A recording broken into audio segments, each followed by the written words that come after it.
Hello दोस्तों, देखिए हम लोग पिछले 4 यूनिट खत्म करने के बाद अगला जो यूनिट है 5वां यूनिट में हम लोग पढ़ना है वंशागति और विविधता के सिद्धांत। वंशागति और विभिन्नता के सिद्धांत। इसमें वंशागति में क्या होता है कि उस टॉपिक के बारे में पढ़ना है जो लक्षण होते हैं, जो मानव के अंदर जो जीन होते हैं वो एक पीढ़ी से दूसरे पीढ़ी में क्या होते हैं, जाते रहते हैं, जिसके वजह से मानव में या जीव जंतुओं में कुछ समानताएं भी होती है तो कुछ क्या होती है, विभिन्नताएं भी होती है। हम मानव में किसी का जैसे सकल सूरत होता है, पूरा माता पिता से मिलता नहीं है। अगर पूरा मिलता भी है तो उसमें कहीं ना कहीं कुछ ना कुछ का होगा, विभिन्नता जरूर होगा। अगर विभिन्नता ना होगा तो शायद हम लोग पहचानने में क्या होगा, बहुत ही मुश्किल होगा, हम पहचान ही नहीं पाएंगे। तो इसमें सबसे इस पार्ट में देखा जाए वंशागति में, तो इसमें सबसे ज्यादा अहम रोल किसका रहा है, ग्रेगर जॉन मेंडल का। मेंडल साहब जो थे एक वो कौची थे, पादरी थे। क्या थे, पादरी थे। पादरी के मतलब आप लोग समझ रहे हैं ना, जो चर्च में जो क्रिश्चियन में जो होते हैं उसको हम लोग क्या कहते हैं, पादरी कहते हैं। और ग्रेगर जॉन मेंडल का सबसे ज्यादा लगाव किस चीज में था, यानी मटर नहीं, पेड़ पौधों से लगाव बहुत ज्यादा था। जहाँ पर रहते थे वहां पर एक बगान भी था, जहाँ पर हमेशा फसल के बारे में हमेशा कुछ न कुछ मतलब कि एक नए खोज करते रहते थे। और मेंडल साहब ने सबसे पहला अपना प्रयोग किस पौधे पर किया था, मटर के पौधों पर। किस पौधों पर किए थे, मटर के पौधों पर। अगर इस पॉइंट के बाद देखा जाए तो ग्रेगर जॉन मेंडल का जो जन्म हुआ था कब हुआ था, 22 जुलाई 1822।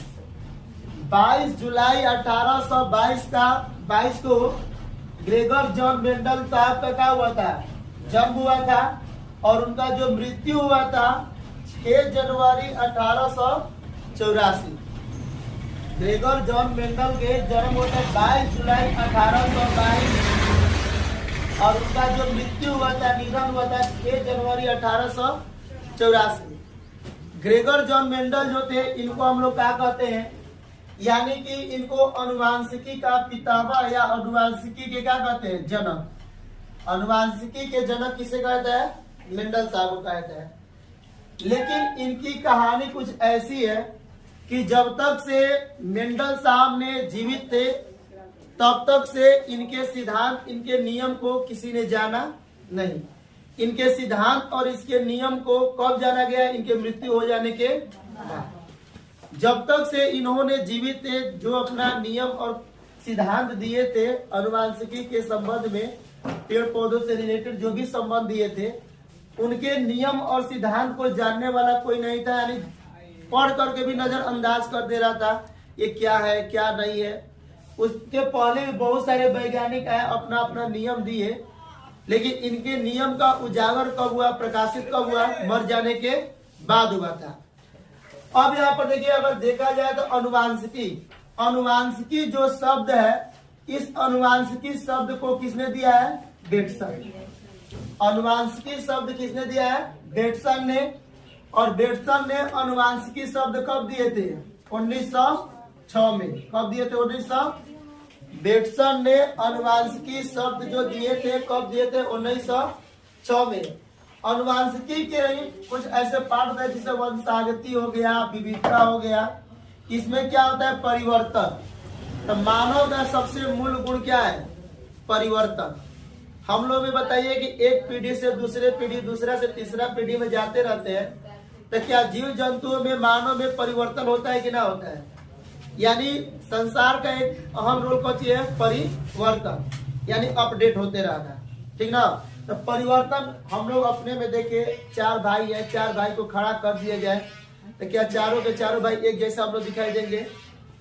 अगर किसी व्यक्ति ने हमारे मम्मी को, पापा को, हमारे भाई बहन को नहीं देखा है, हम लोग चारों अब सभी अपना फैमिली खड़ा हो जाएंगे तो क्या सभी के सभी शकल सूरत सब कुछ एक जैसा मिलेगा, कुछ तो कुछ उसमें डिफिकल्ट होगा ना।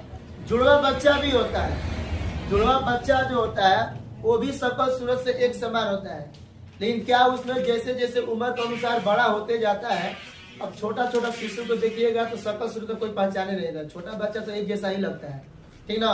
लेकिन जैसे जैसे वो क्या होता है उम्र के अनुसार बढ़ते जाता है, तो देखिएगा कि दोनों में कुछ न कुछ फर्क होता है कि ना होता है, यानी विभिन्नता जरूर होती है उसमें, ठीक ना। अब यहाँ पर देखिएगा वंशागति को हम लोग कह सकते हैं कि एक पीढ़ी से दूसरे पीढ़ी में लक्षणों का जाना ही क्या कहलाता है, वंशागति कहलाता है, ठीक ना। यानी और इसी को एक पीढ़ी से दूसरे पीढ़ी में लक्षणों का जाना ही क्या कहलाता है, वंशागति कहलाता है। और उसके अंतर्गत जो पीढ़ी दर पीढ़ी चलते रहता है उसी को लोग अनुवांशिकी कहते हैं। यहाँ पर देखिएगा कि यानी अनुवांशिकी के जनक कौन थे, मेंडल। आधुनिक अनुवांशिकी का जनक पूछ दिया जाए कि आधुनिक अनुवांशिकी का जनक कौन है, बेटसन। कौन थे, बेटसन। प्रायोगिक आधुनिक अनुवांशिकी का जनक पूछा जाए, प्रायोगिक आधुनिक अनुवांशिकी का जनक तो कौन थे, मोर्गन। कौन थे, मोर्गन। और मानव अनुवांशिकी का जनक किसे माना गया है, गैरोड थे। कौन थे, गैरोड, ठीक ना। यहाँ पर मेंडल ने अनुवांशिकता से संबंधित कुछ महत्वपूर्ण लक्षण दिए। मेंडल साहब ने अनुवांशिकी सबसे पहले कौन दिए थे, बेटसन। कब दिया, तो 1906 में। लेकिन मेंडल ने अनुवांशिकी से संबंधित महत्वपूर्ण लक्षण कौन सा दिए थे, कारक। ये बहुत ही इंपॉर्टेंट है, ठीक ना। मेंडल साहब ने अनुवांशिकता से संबंधित महत्वपूर्ण लक्षण कौन दिए थे, कारक। कौन दिए थे बच्चे लोग, कारक दिए थे। इसको इंग्लिश में क्या कहते हैं, फैक्टर। लेकिन एक कारक जो दिए थे, इस कारक शब्द को भी क्या कर दिया गया, बाद में बदल दिया गया। यानी मेंडल ने जब अपना सिद्धांत दे रहे थे तो उन्होंने अनुवांशिकी से संबंधित शब्द कौन दिए थे, कारक। कौन दिए थे, कारक। लेकिन बाद में इस कारक शब्द को भी क्या कर दिया गया, बदल दिया गया। यानी बाद में कारक शब्द को बदल कर क्या दिया गया था हम लोग को, जी। बाद में कारक शब्द को क्या बदल दिया गया था, जीन बोला गया। और ये जीन शब्द किसने दिया था, कारक शब्द जो था वो मेंडल साहब ने दिए थे। लेकिन कारक को बदल करके जो जीन शब्द दिया गया था, ये जीन शब्द किसने दिया था, जोहानसन। कौन दिए थे, जोहानसन, ठीक ना। यानी कारक को इन्होंने कौची में दिए, जोहानसन ने, ठीक ना, जीन में बदल दिया गया। जीन को ये बताइए कि जीन को एक सिंबल के रूप में, अब कहिएगा जीन कौन है, तो बताइए कि हम लोग में जीन कौन है, जिससे जो हम लोग को गुणसूत्र पाया जाता है ना, कुल क्रोमोसोम गुणसूत्र की संख्या कितनी होती है, 46। ये बताइए 46 जो गुणसूत्र होता है वो सिंगल होता है कि जोड़ा के रूप में होता है। यानी जब भी होता है ये हम लोग को, जो हम लोग को जीन होता है वो हमेशा क्या होता है, यानी एक पेयर के रूप में होता है, जोड़ा के रूप में होता है, ठीक ना। जैसे XY या XX, तो X अलग रहता है, Y अलग रहता है। हम बताओ कि नर में जो लिंग निर्धारण करता है तो उसमें कौन होता है, XY, और मादा में क्या होता है, XX। तो उसमें भी XX है लेकिन जोड़ा के रूप में है। हम लोग में कौन है, XY, वो भी पेयर जोड़े के रूप में है ना। तो यहाँ पर जीन को एक सिंबल के रूप में दिया गया। किस रूप में दिया गया, ये सिंबल आप लोग को दर्शाया गया है कि या तो कैपिटल T। अब देखिए हम लोग मानव में यहाँ पर लिंग निर्धारण नहीं करें अभी, जिसे ये T का देखिए बहुत प्रयोग करते हैं हम लोग, जिसे सिंबल के रूप में X भी प्रयोग करते हैं, XY, T, या क्या हो जाएगा, T स्मॉल t कहिए, अच्छा स्मॉल t, ये भी होता है।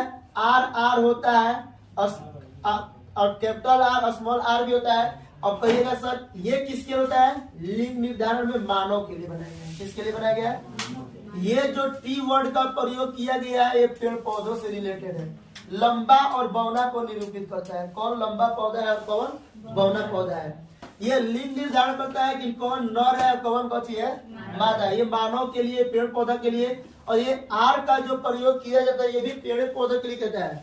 आप लोग देखे होंगे पेड़ पौधों में जैसे मटर का जो बीज होता है, तो मटर का बीज कुछ गोल होता है, कुछ क्या होता है, झुरीदार होता है।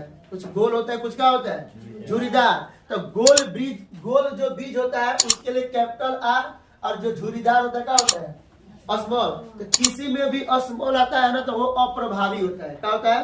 अप्रभावी। उसका लक्षण होता है लेकिन उसमें दबा रहता है, वो कोई प्रकट नहीं होता है, प्रकट नहीं होता है, वो अप्रभावी होता है। और जो कैपिटल होता है वो क्या होता है?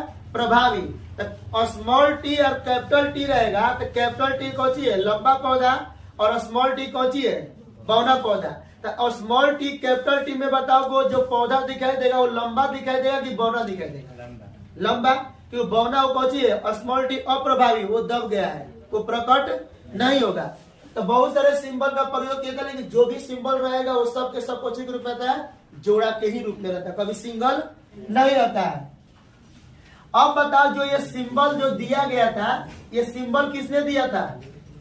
ये सिंबल को मोर्गन ने दिए थे। कौन दिए थे?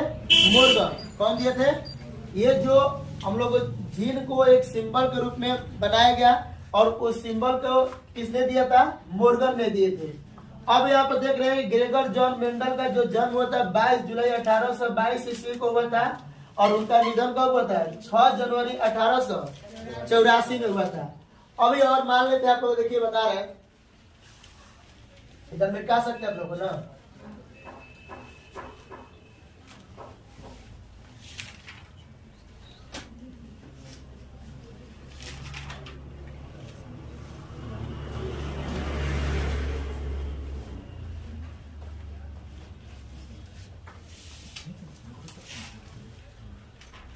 यहाँ पर देखिए जो हम लोग कैपिटल टी, स्मॉल टी, एक कैपिटल टी और क्या हो सकता है? स्मॉल टी, या स्मॉल टी और क्या हो सकता है?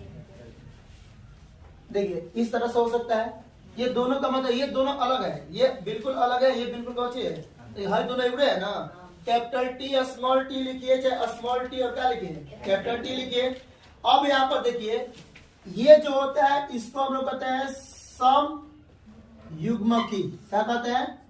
सम युग्मकी। इसको इंग्लिश में हम लोग क्या कहते हैं बच्चा लोग? यानी होमो जाइगस ना, होमोजाइगस। क्या कहते हैं? HOMO मीनिंग क्या होता है? देखिए मीनिंग आप लोग देख सकते हैं, छोड़िए ना, आप लोग बोल दे रहे हैं होमोजाइगस सम युग्मकी होता है, और ये कौन होता है? विषम युग्मकी। ठीक ना।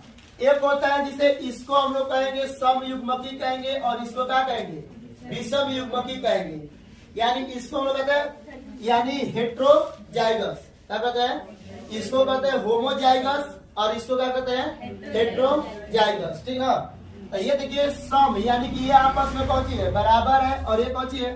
अगर यहाँ पर जीन को देखा जाए, ठीक ना, ध्यान दीजिएगा आप लोग,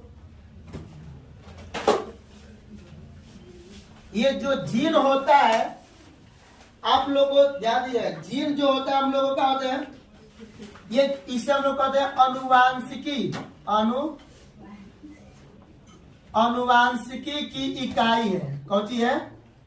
इकाई। तो बताओ जीन किस रूप में रहता है? ये जो लिखा गया है कौन सी है? जीन है। मानव में टी के रूप में रहता है कि XY के रूप में रहता है? हम लोग में XY के रूप में रहता है। लंबा चौड़ा के लिए क्या होता है? टी के रूप में रहता है। छोटा बड़ा अगर गोल बीज के बारे में बोले तो क्या होता है? R के रूप में होता है। ठीक ना। अब देखिए इसमें ये भी आएगा कि पेड़ पौधों में, जिसे अभी आप लोग पूरा डिटेल पढ़ना होगा, कि जो मटर का पौधा देखे होंगे उसमें कुछ क्या होता है? गुलाबी, व्हाइट भी होता है, हल्का होता है ना। जो हम लोग गांव देहात में जो झुरीदार वाला जो बौना किस्म का जो देहाती जो हम लोग मटर देखे होंगे, उसका बीज कैसा होता है? झुरीदार होता है। उसका पुष्प देखे हैं कि ना देखे हैं? कैसा पुष्प होता है? हल्का गुलाबी कलर का होता है ना। लेकिन कुछ का पुष्प जो होता है क्या होता है? बिल्कुल व्हाइट होता है। क्या होता है? व्हाइट। अब यहाँ पर उसके लिए भी सिंपल हम लोग क्या करेंगे? अलग प्रयोग करेंगे। अगर मान लेते हैं कि अनुवांशिकी, जीन क्या है? अनुवांशिकी की कौन सी है? इकाई है। अगर एग्जाम्पल में देखा जाए कि यहाँ पर देखिए कि जैसे पौधों की लंबाई, तो पौधों की लंबाई के लिए हम लोग क्या सिंबल, क्या जीन का प्रयोग किया गया है? जिसे मान लेते हैं कि एक यहाँ पर ले लेते हैं, एक हम लोग को लंबा पौधा होता है और एक क्या होता है? बौना पौधा होता है ना। तो यहाँ पर अगर मान लेते हैं क्या हो गया? लंबा, और यहाँ पर क्या हो गया? बौना। तो लंबा के लिए क्या प्रयोग करते हैं? टी। क्या प्रयोग करते हैं? टी। और यहाँ पर क्या होता है? अगर इन दोनों को मिला दिया जाए तो टी और क्या होगा, स्मॉल टी हो सकता है। ये बताइए, ये पौधा बताइए कि लंबा होगा या बौना होगा। ये पौधा जो होगा वो क्या होगा, हम लोग को लंबा होगा। इसका रीजन क्या है, क्यों नहीं, जबकि लंबा भी है और बौना भी है, तो क्यों लंबा कहेंगे, क्योंकि जो बौना पौधा होता है वो क्या होता है, अप्रभावी होता है। क्या होता है, इसमें है लेकिन इसका लक्षण प्रकट नहीं होगा। ये पौधा कैसा दिखाई देगा, लंबा ही दिखाई देगा। अब इस तरीका से आ जाए आप लोगों को कि capital T, small T, small T, capital T, small T. तो ये बताइए कि ये जो पौधा है ये कौची है, लंबा है, शुद्ध लंबा पौधा है, ठीक ना। और ये भी हम लोग, ये कौन सी है, बौना, ये भी शुद्ध बौना पौधा होगा। ये जो होगा इसको क्या कहेंगे, इसको लंबा कहेंगे। क्या कहेंगे, क्योंकि जो हम लोग दिया हुआ अप्रभावी रहता है। ये हम लोग को बौना पौधा होगा, ये कौन सा पौधा होगा, लंबा, शुद्ध रूप से कौन सी है, लंबा है। ये शुद्ध रूप से कौन सी है, बौना है। और ये केवल क्या कहेंगे, लंबा पौधा है। इसका हम लोग निकालेंगे आगे चल करके रेशियो की कितना कितना अनुपात होता है, जब लोग नीट के एग्जाम में भी देता है और 12th क्लास के भी एग्जाम देता है। इसका रेशियो हमेशा पूछते रहता है कि बहुत सारा आएगा, उसको पूछ देगा रेशियो कितना होगा, तो उसको बाद में निकाला जाएगा, ठीक ना। देखिए, तो अभी आप लोगों को इस चैप्टर का इंट्रोडक्शन था, आप लोग इसको नोट करना चाहिए, कर सकते हैं। और देखिए, वीडियो अच्छा लगे तो प्लीज मेरे चैनल को क्या करिए, मुंडी हिला रहे कि नहीं करेंगे, ठीक है, लाइक सब्सक्राइब करिए। जो सब्सक्राइब कर दिए दोबारा मत करिएगा, वरना वो हट जाएगा, अनसब्सक्राइब हो जाएगा, ठीक ना।